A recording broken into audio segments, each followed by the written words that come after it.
Greetings from Secrets Unveiled. Join us as we examine the tales and secrets of adultery. Caitlyn is my name. I have been married to John for 10 years, and I am 32 years old. Michael, our amazing son, recently turned 8 years old. Life moves smoothly and steadily in our comfortable home on the suburbs of Boston. However, I've always had an innate desire for adventure that I couldn't even articulate to myself. My life with John appeared to be ideal on the surface, but as time went on, I realized that our marriage was gradually becoming monotonous. John began working longer hours and returning home tired and late. He stopped paying attention to the small things that used to brighten our lives. He seemed to have begun to take me for granted. Even our discussions about commonplace topics became meaningless. The spark, the passion that had once bound us together, had vanished. I always looked after myself since I was a lovely woman with expressive curves. I wore a tight shirt that emphasized my body and a short skirt that emphasized my slender legs on the day that everything changed. I couldn't help but notice the admiring looks I attracted, and I knew I looked good. Maybe this was what motivated me to make the changes that were going to occur. Since John is a lawyer and frequently stays late at work, I spend the most of my time at home looking after Michael and the property. Despite his intelligence, Michael has always struggled with history. We debated for a while before deciding to have a tutor to assist him get better marks. Thus, a young, vivacious man in his 30s named Alex knocked on our door one chilly autumn day. He appeared as though he had just stepped off the cover of a fashion magazine. Deep blue eyes, blonde hair, and a self-assured smile. Opening the door for him made my heart race. He held out his hand and said, "Hello, I'm Alex. Michael needs my assistance with history." "Hello, Alex," I said, a little agitated. "Come on in, please." Alex walked into the house, and the strange energy he brought instantly filled the room. I showed him Michael's textbooks and notes while we were sitting in the kitchen. Alex listened intently, demonstrating his genuine interest by nodding and posing questions. After a quick conversation, he stated, "I believe Michael has a good chance to improve his grades. The most important things are the proper strategy and a little perseverance." I gave a nod, and we decided on the instructional plan. Everything went well on the first lesson. Alex proved to be a really good teacher who was attentive and patient. However, I couldn't get rid of the odd impression that we were growing closer despite his professionalism. I became more and more attracted to Alex with every visit after that. I discovered more about him as our discussions grew increasingly intimate. His life had taken a different route, but he had always had a strong interest in history and had hoped to become an archaeologist. I sensed an unseen connection developing between us as we chuckled at his tales from his time as a student.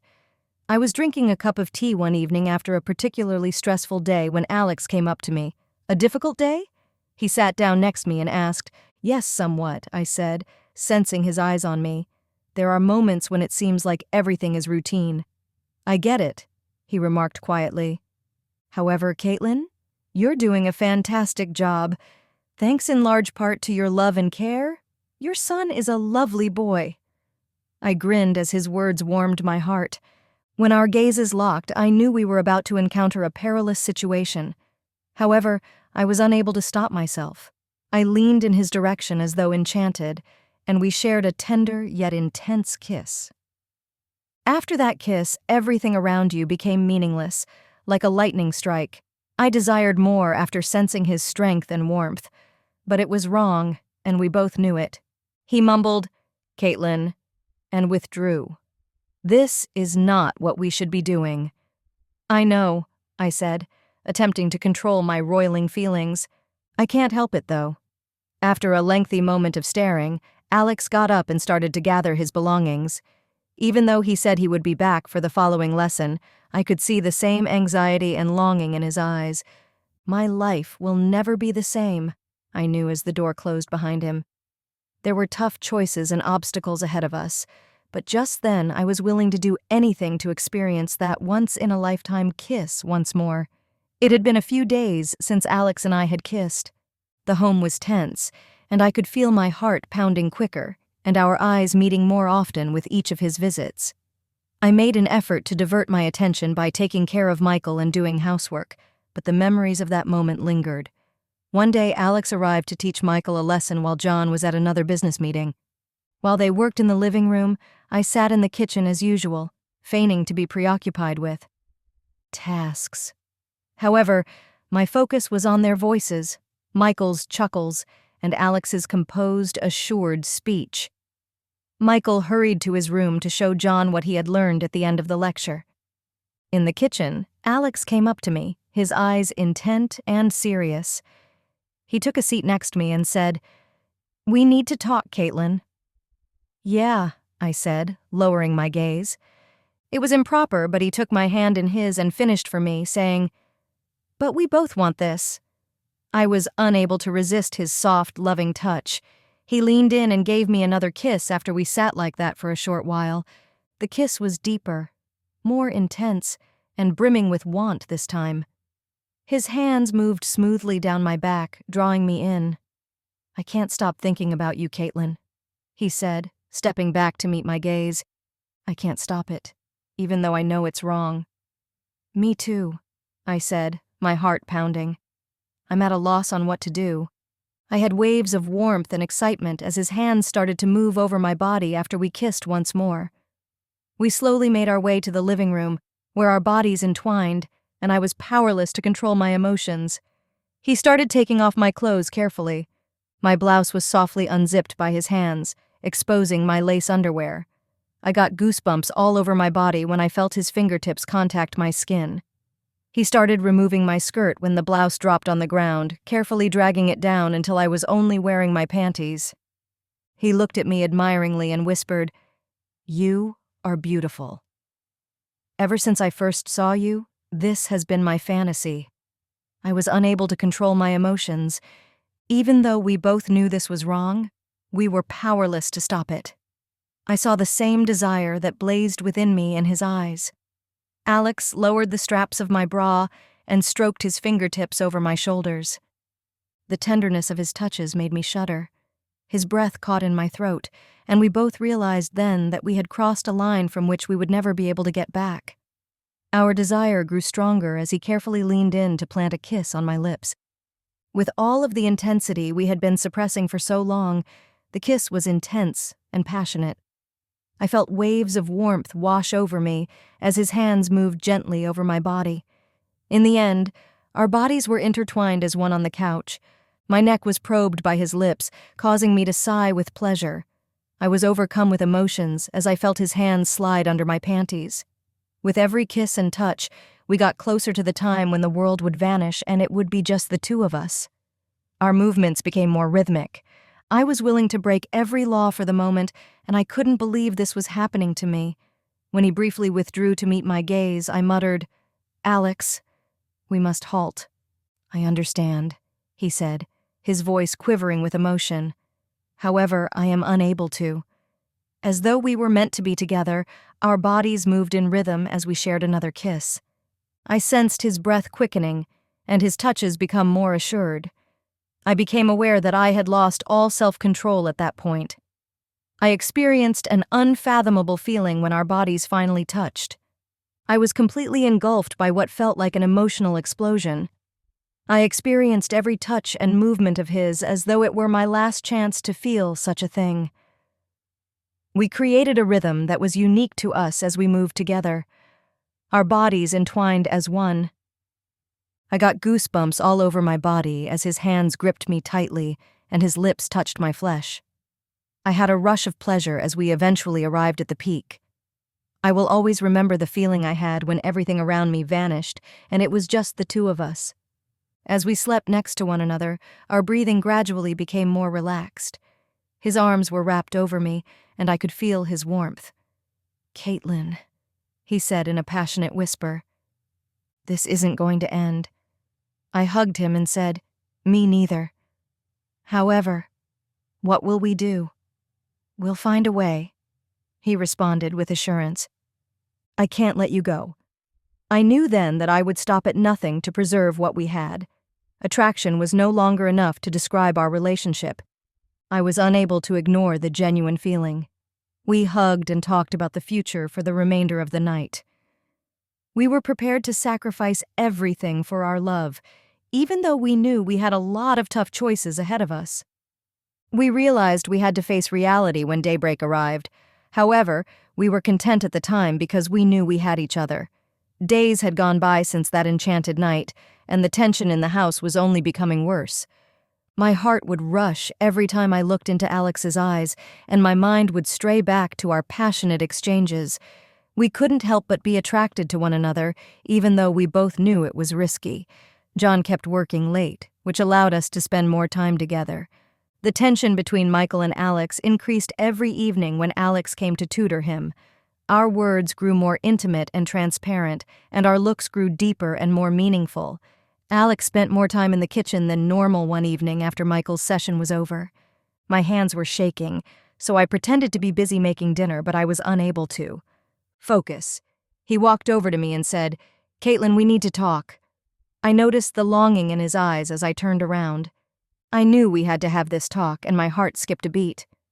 "Yes," I said, attempting to maintain my composure. "I am aware." With a warm and comforting touch, he took my hand. The nighttime air was crisp and cold when we stepped outside into the backyard. A lovely ambiance was created by the moon's brilliant illumination. "I can't do this any longer, Caitlyn," he said in an impassioned voice. "I can't act as though nothing is going on." "I can't either, Alex," I said, meeting his eyes. "What can we do, though? This is incorrect." He lowered his eyes and whispered, "I know. But I can't deny it, Caitlyn. I adore you." I started crying. He was telling the truth, and I knew it. We couldn't deny the reality of our emotions. With tears running down my cheeks, I said, "I love you too, Alex." "What follows, though?" He took my face in his hands and murmured, "We'll figure something out. Together, we will overcome this obstacle." He leaned down and gave me a tender kiss at that very time. All of my doubts vanished as his lips became warm and gentle. With our bodies moving in unison, I gave him a hug and knew I would stop at nothing to win our love. We held one another under the stars during the night, and I saw a connection developing between us that nothing could ever sever. We were prepared to fight for our happiness, but we realized we had to face reality when the sun rose over the horizon in the morning. Despite all of the challenges, our relationship with Alex kept growing. We grew more circumspect in an effort to avoid drawing unwarranted attention. We made an effort to act normally when John was around, but when we were alone ourselves, our passion erupted with fresh vigor. Alex came over for dinner one evening when Michael was at his grandmother's and John was working late once more. My mind was floating in the clouds when I prepared seafood pasta, his favorite dish. "Hello?" he remarked as he went inside. "How did your day go?" I smiled and said, "Hello, Alex." All day long, you were on my mind. The dinner went smoothly in a friendly and laid-back setting once we took our seats at the table. We exchanged our hopes and goals for the future, laughed, and discussed everything under the sun. I eventually came to the realization that I felt free and content with him in a manner that I never did with John. We went to the living room after supper. I felt Alex's strength and tenderness as he gave me a hug. Our lips met once more in a deep, passionate kiss that was brimming with love and want. I sensed his. A rush of pleasure runs down my back as hands slide over it. I could feel his hands beginning to take off my clothes as we slowly started to undress. I was unable to control my emotions as he touched me with confidence and gentleness. He gazed admiringly at me when I was reduced to nothing but my panties. "You're gorgeous," he said in a passionate whisper. I've never seen a more lovely person. I was so happy that I couldn't stop crying. I thought I had at last found someone who loved and understood me for who I was. We hugged and relished every moment as we spent the night together. I was willing to do everything for our love, even though I knew we had a lot of tough choices ahead of us. I had spent my entire life looking for Alex, and I was determined to keep him around. It had been a few weeks since Alex and I advanced our connection. Although there was still tension in the house, it was a different type of anxiety, a sense of inevitable impending event. I became more and more at ease in Alex's embrace while John continued to stay late at work. One evening, after Michael had gone to sleep, I sat with a cup of tea in the living room and reflected on how dramatically my life had changed. John entered all of a sudden. Although he appeared worn out, I noticed a resolve in his eyes that I hadn't seen in a while. He sat down opposite me and said, "Caitlyn, we need to talk." "Naturally, John," I said, with a constriction in my gut. "What would you like to discuss?" With a sigh, he met my gaze directly. "I've been considering this for a while." He started out gently, and I believe that we should file for divorce. His remarks shocked me, but they also made me feel comforted. That was shocking to hear that from him, even though I had long realized that our relationship had become regular and that I no longer hoped for its restoration. "What made you make that decision?" Trying not to show my relief, I inquired. "It's been a while since we were the same," he stated in a steady, forceful voice. "I no longer experience the same sentiments." "Caitlyn, you deserve better, and I believe I do too." I nodded, realizing he was correct. In fact, our relationship had reached its end, and it would be unjust to both of us to keep it going. I tried to control the emotional outburst by saying, "I understand, John. You're correct. We must move on." His eyes flashed with surprise, but then he calmed down. "I'm happy you get it," he said. "I'm going to get a divorce. We'll both benefit from it." I felt a burden lifted from my heart as we sat in silence. I was certain that this was the right choice and that Alex and I now had the opportunity to begin a new life together. I felt liberated and optimistic about the future after speaking with John. In addition to becoming my lover, Alex turned into a great friend who helped me get through this trying time. Alex and I would get together every night after Michael went to bed and spend time together, savoring every second. I was explaining John's choice to Alex one evening when he held my hand and met my eyes. He started off seriously, "Caitlyn, I'm happy you're at last free. I want you to know that I'm prepared to support you no matter what. I want to be with you because I love you." My eyes began to well up with happy tears, and my heart began to race. "Alex, I adore you too." I hugged him and whispered, "I'm really glad we can spend time together."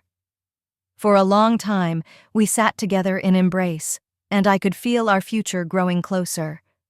We began planning our future together, envisioning how we would travel, savor every moment, and raise Michael. As our bond deepened, I came to the realization that I had at last discovered what I had been looking for my entire life. For me, Alex was what John was not, a buddy, a lover, and someone I could be myself with. My heart felt lighter every day as the divorce procedure proceeded without incident. We were able to agree on everything without needless conflicts since John was remarkably understanding. Michael was unhappy about his parents' divorce, but he quickly adjusted to the new situation. Alex proposed that we celebrate our new beginning by spending a weekend together one evening when the divorce was almost finalized. "Caitlyn," he grinned, "let's take a weekend trip.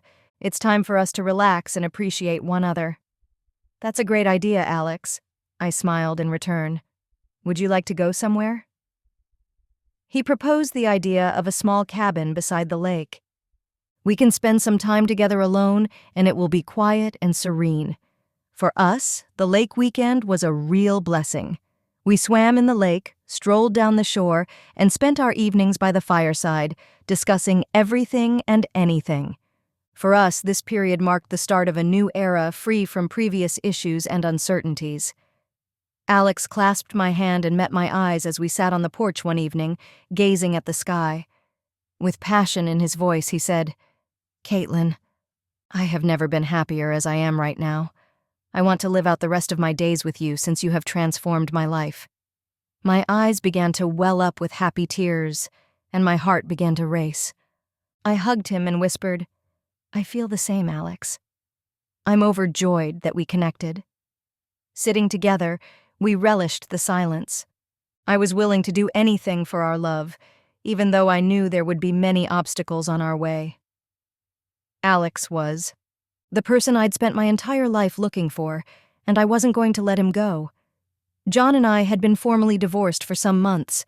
We were spending more and more time with Alex, and Michael had adjusted to the new existence. I was more content than ever as our bond deepened. There was love, happiness, and new discoveries every day. When Alex got home one evening, he appeared a little nervous. After supper with Michael, I saw that Alex was apprehensive. "Is something wrong, Alex?" I walked up to him and embraced him as I asked. He took my hand and said, "Yes, Caitlyn, there's something I want to talk to you about. Come on, let's sit on the porch." I saw the lovely ambiance created by the full moonlight as we stepped out onto the porch. With love and resolve in his eyes, Alex grasped my hand as we sat on the bench. He started, "These last few months have been the happiest of my life, Caitlyn. We have a love that I never imagined I could find. I can't picture my life without you because you have transformed everything." My eyes began to well up with happy tears, and my heart began to race. I whispered, "Alex, I can't imagine my life without you either," as his words warmed my heart. "So I want to ask you," he added, bending over and pulling a tiny velvet box from his pocket. "Will you marry me, Caitlyn?"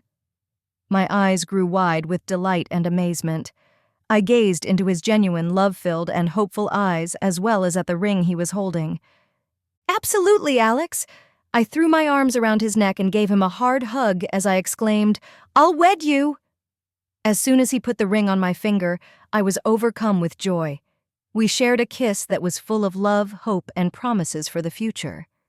The wedding was lovely and small. Since we had spent those special weekends by the lake, we made the decision to do a little ceremony there. Our tiny witness, Michael, added much more significance to the day. Our family and close friends came together to join us in celebrating this significant occasion. All of my fantasies seemed to be coming true on the day I held Alex's hand as I walked to the altar. We exchanged vows of love and loyalty in front of our close friends and family. Alex looked directly into my eyes and said, "Caitlyn, I swear to respect you, love you, and be there for you no matter what. You are my inspiration and my light, and I will always look out for you." "Alex," I answered, my eyes brimming with happiness, "I swear to love and respect you and to remain at your side in good times and bad. I will always be by your side since you are my love and my support." After exchanging rings, we cemented our love with a hopeful and joyous kiss. I knew that a lot of amazing times were ahead of us, as this moment signaled the start of a new chapter in our lives.